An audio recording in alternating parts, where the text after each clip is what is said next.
दूसरे दिन राजा दशरथ के दरबार में सभी देशों के राजा लोग उपस्थित थे। सभी को संबोधित करते हुए दशरथ ने कहा, हे नृपगण, मैं अपनी और अयोध्या वासियों की ओर से आप सभी का हार्दिक स्वागत करता हूँ।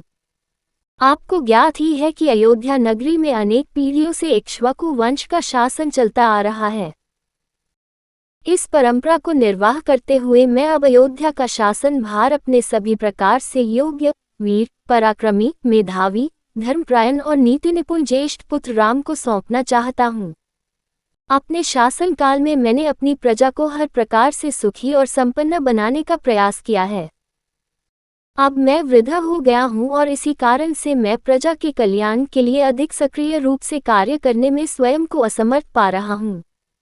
मुझे विश्वास है कि राम अपने कौशल और बुद्धिमत्ता से प्रजा को मुझसे भी अधिक सुखी रख सकेगा। अपने इस विचार को कार्यान्वित करने के लिए मैंने राज्य के ब्राह्मणों, विद्वानों एवं नीतिज्ञों से अनुमति ले ली है। वे सभी मेरे इस विचार से सहमत हैं और उन्हें विश्वास है कि राम शत्रुओं के आक्रमणों से भी देश की रक्षा करने में सक्षम है। राम में राजत्व के सभी गुण विद्यमान हैं। उनकी दृष्टि में राम अयोध्या का ही नहीं वरन तीनों लोकों का राजा होने की भी योग्यता रखता है। इस राज्य के लिए आप लोगों की सम्मति भी अत्यंत महत्वपूर्ण है। अतः आप लोग इस विषय में अपनी सम्मति प्रदान करें। महाराज दशरथ के इस प्रकार कहने पर वहां पर उपस्थित सभी राजाओं ने प्रसन्नतापूर्वक राम के राजतिलक के लिए अपनी सम्मति दे दी।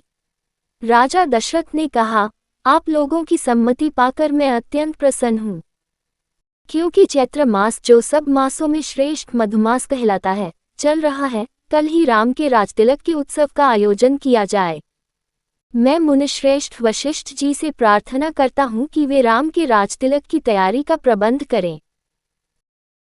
राजा दशरथ की प्रार्थना को स्वीकार करके राजगुरु वशिष्ठ जी ने संबंधित अधिकारियों को आज्ञा दी कि वे यथाशीघ्र स्वर्ण, रजत, उज्ज्वल माणिक्य, सुगंधित औषधियों, श्वेत सुगंधयुक्त मालाओं, लाजा, घृत, मधु, उत्तम वस्त्रादि एकत्रित करने का प्रबंध करें। चतुरंगिनी सेना को सुसज्जित रहने का आदेश दें। स्वर्ण हौदों से सजे हुए हाथियों, श्वेत चवरों, सूर्य का प्रतीक अंकित ध्वजाओं और परंपरा से चले आने वाले श्वेत निर्मल छत्र, स्वर्ण निर्मित 100 घोड़े, स्वर्ण मंडित सींगों वाले सांड, सिंह की अक्षुवंत त्वचा आदि का शीघ्र प्रबंध करें। सुसज्जित वेदी का निर्माण करें। इस प्रकार अन्य और जितने भी आवश्यक निर्देश थे उन्होंने संबंधित अधिकारियों को दे दिए। इसके पश्चात राजा दशरथ ने प्रधानमंत्री सुमंत से राम को शीघ्र लिवा लाने के लिए कहा। महाराज की आज्ञा के अनुसार सुमंत रामचंद्र जी को रथ में अपने साथ बिठाकर लिवा लाए। अत्यंत श्रद्धा के साथ राम ने पिता को प्रणाम किया और उपस्थित जनों का यथोचित अभिवादन किया। राजा दशरथ ने राम को अपने निकट बिठाया और मुस्कुराते हुए कहा, हे राम, तुम्हारे गुणों से समस्त प्रजाजन प्रसन्न है, इसलिए मैंने निश्चय किया है कि मैं कल तुम्हारा राजतिलक दर दूंगा।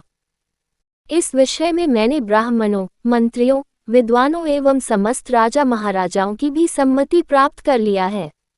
इस अवसर पर मैं तुम्हें अपने अनुभव से प्राप्त कुछ सीख देना चाहता हूँ। सबसे पहली बात तो यह है कि तुम कभी विनयशीलता का त्याग मत करना। इंद्रियों को सदा अपने वश में रखना। अपने मंत्रियों के हृदय में उठने वाले विचारों को प्रत्यक्ष रूप से जानने और समझने का प्रयास करना। प्रजा को सदैव संतुष्ट और सुखी रखने का प्रयास करना। यदि मेरी कही इन बातों का तुम अनुसरण करोगे तो तुम सब प्रकार की विपत्तियों से सुरक्षित रहोगे और लोकप्रियता अर्जित करते हुए निष्कंटक राजकाज चला सकोगे।